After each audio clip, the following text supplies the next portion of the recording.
Assalamualaikum warahmatullahi wabarakatuh. Saya Asmaria Putri, guru ekonomi di SMA 1 Kapur 9, akan coba melakukan, eee, aksi nyata dengan menjelaskan kurikulum Merdeka. Nah, di sini yang pertama, di dalam Merdeka Belajar itu, yang harus kita lakukan adalah nah, di dalam Merdeka Belajar ini, yang pertama yang harus kita lakukan adalah mengenali dan memahami diri kita sebagai pendidik.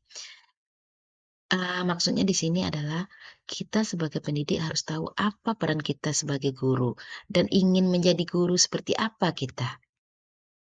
Nah, di dalam Merdeka Belajar, yang kedua itu kita sebagai, pendidik kita harus mampu mendidik dan mengajar.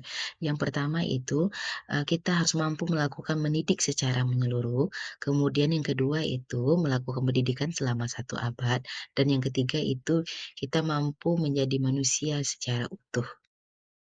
Nah, untuk yang ketiga, di dalam kurikulum Merdeka, kita sebagai pendidik harus mampu menampingi murid dengan utuh dan menyeluruh. Yang kita lakukan di sini adalah kita sebagai guru wajib mengetahui dasar pendidikan tersebut, yaitu kodrat dari murid itu sendiri. Yang pertama ada namanya kodrat alam, yang mana kodrat alam tersebut adalah setiap murid dilahirkan dengan kodrat alam yang berbeda-beda. Ada yang tinggal di perkotaan, pedesaan, pantai, dan gunung. Yang kedua ada namanya kodrat keadaan.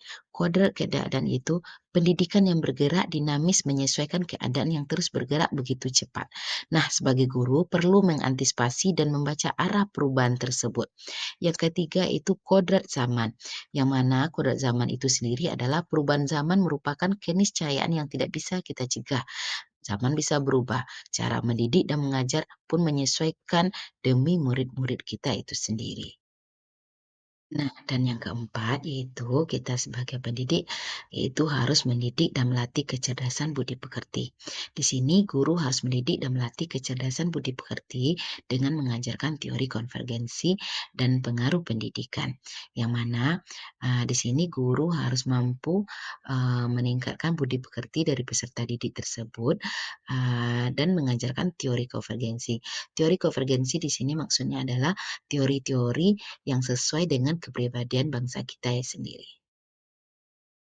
Nah, dan yang terakhir yaitu pendidikan yang mengantarkan keselamatan dan kebahagiaan.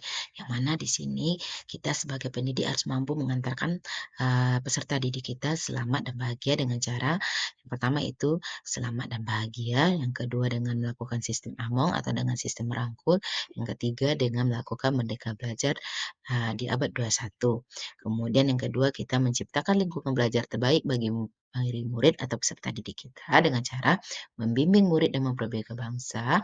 Yang kedua, meningkatkan peranan keluarga, sekolah, dan masyarakat.